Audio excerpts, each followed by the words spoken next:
The last patch of the expansion is out, and it's going to be out for a good amount of time. So what better time it is for you to be leveling right now? So yeah, if you want to level an alt or maybe a new main, even an allied race main to get that heritage armor, then this video is for you. So bookmark it, because you'll get all the heirlooms, enchants, best spec to level, and zones to level in, and a lot more actually, right here, right now at MarcelianOnline. Or maybe you just want to level through BFA only with a 110 Legion alt. Well, we got that covered and more, so let's hit it.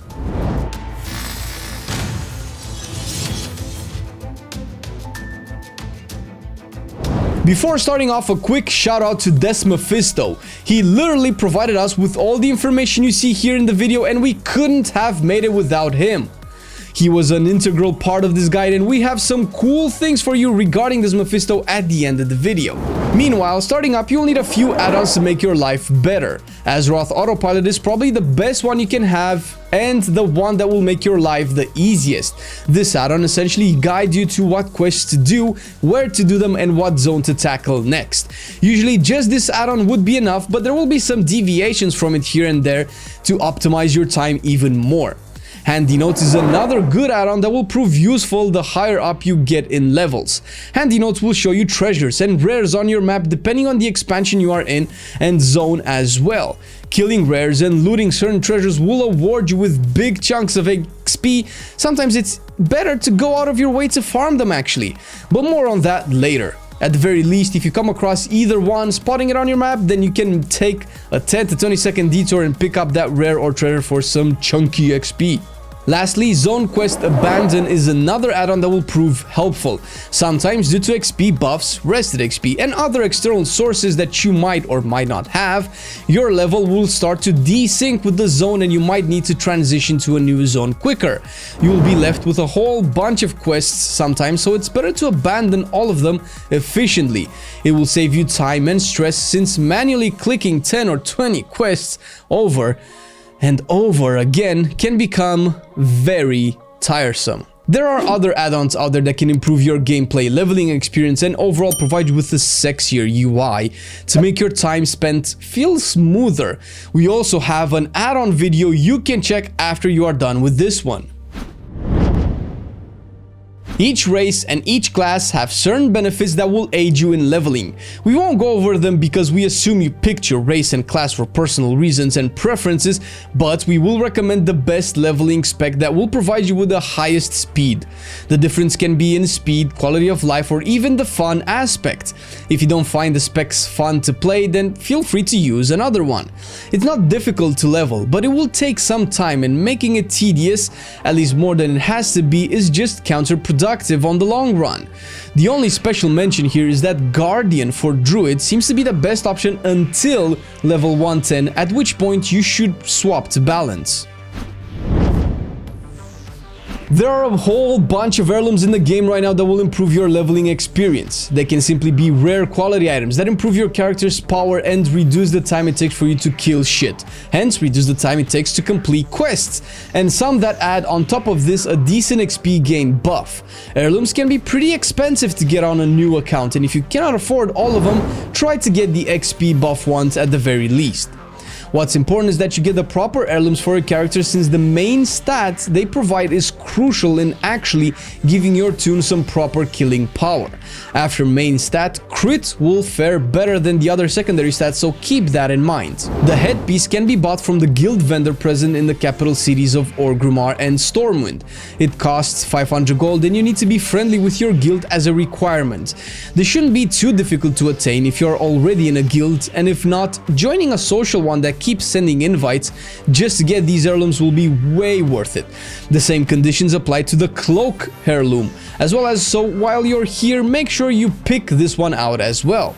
And since you will still have some options to choose from, this will be a good time to mention that going for the ones that have crit as a stat will generally work better when leveling than any other stats, as mentioned before. There are a bunch of shoulder pieces you can aim for. Some of them can be found in the guild vendors like before, but most of them will be at the actual heirloom vendor in either Ironforge in the Hall of Explorers or Undercity in the Rogues Quarter. While you are here, make sure to pick up the chest piece as well. The price is the same and no prerequisite conditions you need to meet. Next on your list will be the leg item pieces found at the guild vendors again. This one will require you have the achievement working better as a team and be honored with your guild. Since this can be harder to get for a new character, you might have to skip it, yet the fundamental concept of heirlooms is that you already have a maxed out toon that hopefully is in a guild, and being honored and having the achieve are things that happen regardless in a guild with a few active members. Next up, you have weapons, offhands, and shields, also brought from the heirloom vendors in Ironforge and Undercity. These do not give XP boosts, but they contribute the most to your character's strength, and indirectly speed up leveling by making it easier to complete quests. Following the stat rules mentioned before, and of course by what your character can equip, pick the appropriate pieces for you. You can also buy some basic rings, trinkets, and necklaces here. They will only be used as stat boosters since they don't actually provide XP boosts. There are, however, special heirlooms attained from different events and missions. Some may be unattainable anymore, while you might already have others unlocked without realizing it. The top contenders here are the shipyard mission rings from your Warlords of Draenor garrison.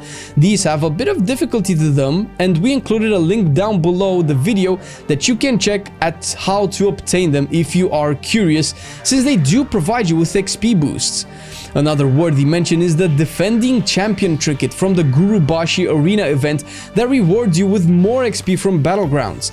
Similar to this, you have the Returning Champion trinket from the Dark Moon Arena after you looted the chest 13 times. Doing Battlegrounds and sometimes special events like we had for the 15-year anniversary can be a much quicker way to level, but since these events are not consistent and waiting for them defeats the purpose of leveling faster, so won't focus as much on them, but thought it worth mentioning this particular heirloom. The last honorable mention is the Dread Pirate Ring that can be obtained from the Stranglethorn Fishing Extravaganza. Again, it may be difficult for you if you never fished before or participated in these Sunday events, but it's worth the effort if you ever plan on leveling more than just one toon. The rest you can even buy from Warfront vendors, with service medals from the Zarlor and Borealis, which are also stat sticks, but probably way easier to get than most things on this list. If you are there, you should also pick the Flight Path toys for both old zones and BFA zones, so your character can more easily travel across the world as you level through flight paths. If you haven't upgraded your heirlooms, upgrade them all until level 110, since in the BFA zones you want to start using Azerite gear. There are a bunch of enchants that can be applied to low-level gear depending on your class and if they are available. Most Cataclysm ones should work. A few honorable mentions here are the Minor Speed for boots that give you 2% move speed, and the Speed Cloak enchant from Draenor that gives you a 10% movement speed, both stacking to 12% in total. Move speed is fairly self-explanatory when it comes to leveling speed. Also, BFA enchants scale down to your character's level, so you can send those down from your main or simply buy them off of your auction house. One last mention here is the Crusader enchant for melee specs, and this is particularly amazing up until level 60, since by itself will keep you healed on top of the DPS boost it provides. Optional things to get will be simply consumables that give you specific bonuses when doing world stuff. You can get swiftness potions for a 50% move speed, or goblin gliders for, well, you know, gliding. These will come in real handy, especially if you rely on the Azeroth autopilot add-on. It will ask you to glide to a point sometimes.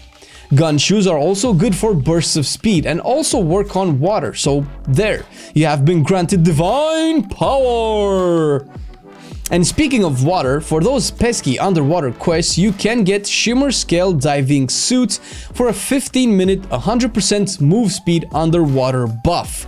You can also pair gun shoes with Surface Skimmer, an NG boat that can get you a massive water walking boost. Drums of Fury are also self-explanatory, not necessary if you have your own Bloodlust effect of course, and you can add elixirs and flasks to this. although this is more min-maxing and can eat a fair amount of gold to maintain, but alchemy has some cute recipes that help you with different questing situations.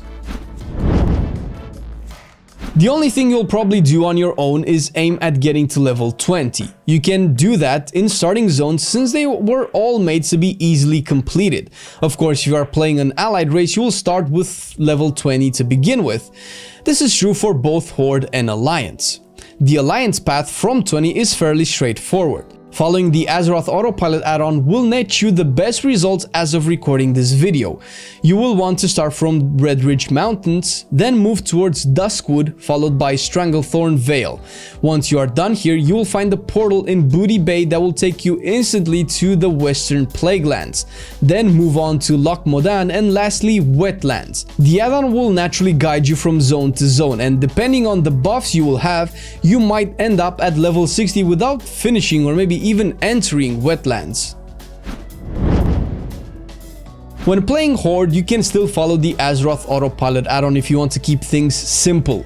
There is also a tried and tested, better way that Mephisto managed to discover that will gain you an advantage.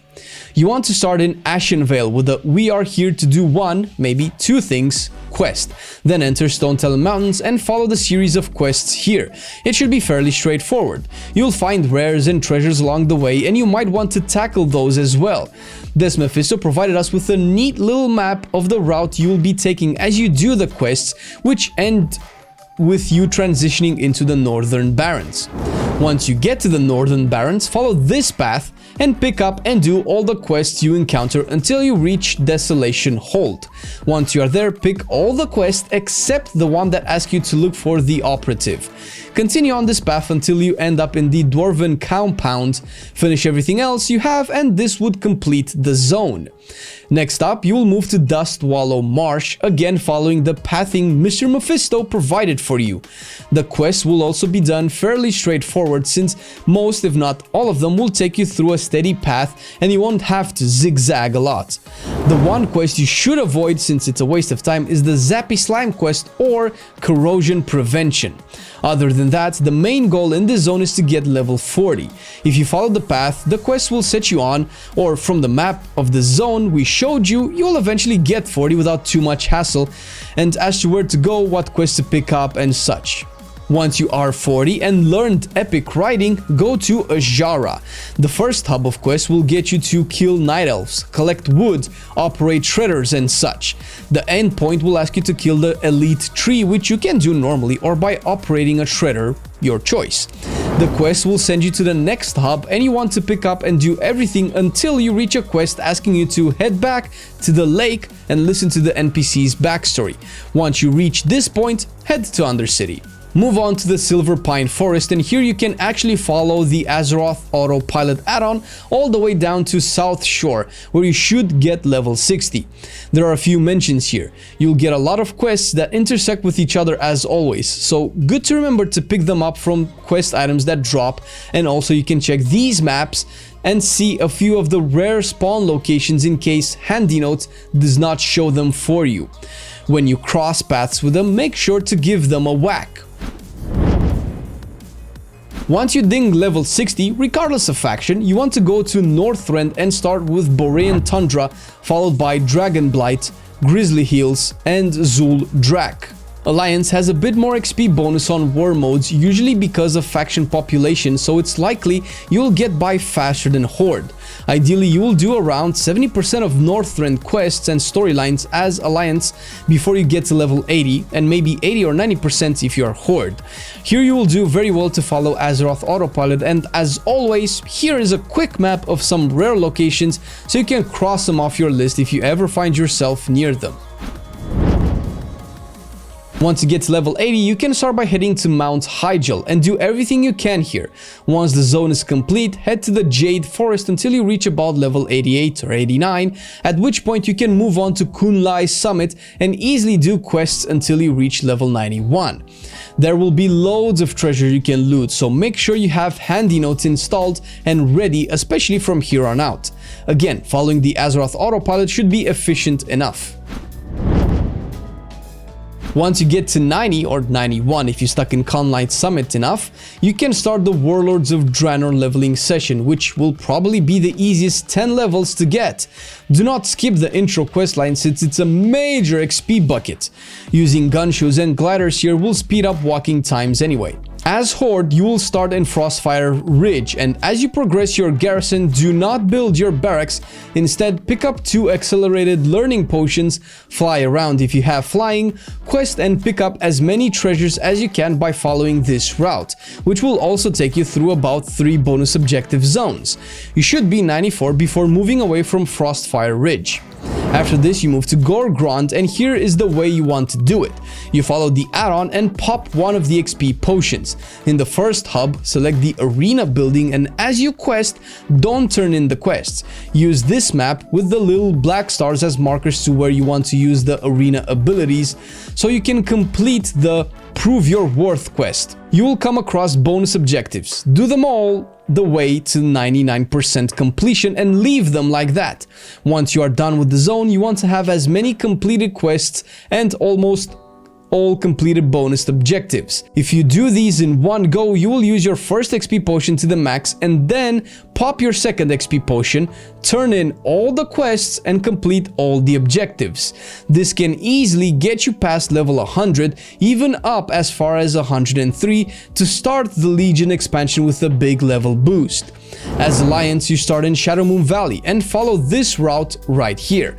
The main idea is similar to the Horde: pick up treasures, kill rares, quest, and instead of building the barracks, get 2 XP potions from your garrison, and once you are done with the route, move on to Talador and follow this route doing bonus objectives and treasures and rares. After you finish Talador, move on to Gorgrond and do the same thing as we recommended you do if you are Horde, with the same potion usage. Once you are done with Gorgrond, you move to the Legion zones and do the artifact quest for the spec of your choice. After you are done, move on to High Mountain following the Azeroth Autopilot add-on and do the quests there. Clear invasions if they happen as you are there, since they provide massive XP gains. When you are done with High Mountain, move on to Valshra until you reach 110.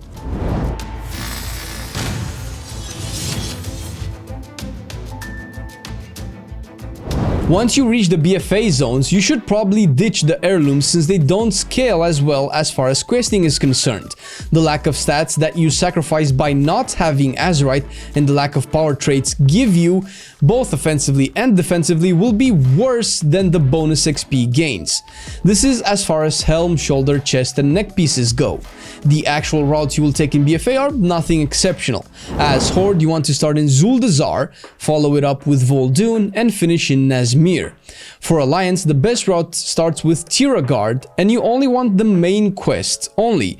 Continue with Zuldazar as the war campaign since you will get some good Azerite, and finish with Drustvar. The amount of time you spend in each zone will also matter if you are leveling a boosted character or essentially a character that is not your main. Meaning, if you want to have reputations and eventually unlock flying, you might want to complete all the zones and all the campaigns for the reputation and achievements. Once you reach 120, you should do as many of the Magni quests as possible regarding your necklace, Heart of Azeroth. Some of them are optional, especially the quests that send you to Mount Hyjal and Maelstrom, since they don't unlock essences but just give you chunks of AP. I still recommend doing them if getting your neck to a high level is a priority.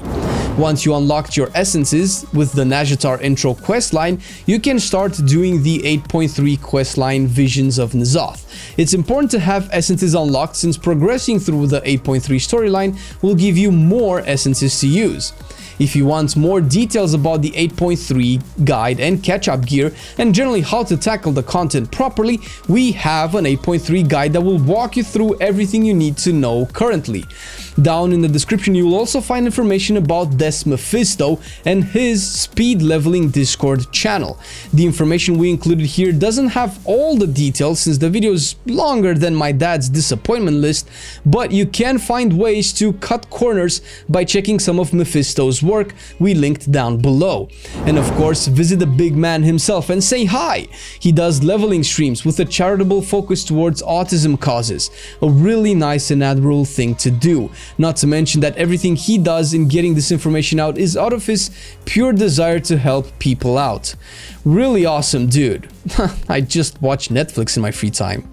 We also want to do a massive shout out to our patrons who are consistently supporting our channel and making us be able to do this as a living very possible, and also help us in maintaining a high quality in our videos. So thank you so much, guys. All the details for our Patreon page, goodies, and maybe other merch stuff is down below the video. Thank you for watching the video, and see you in the next one.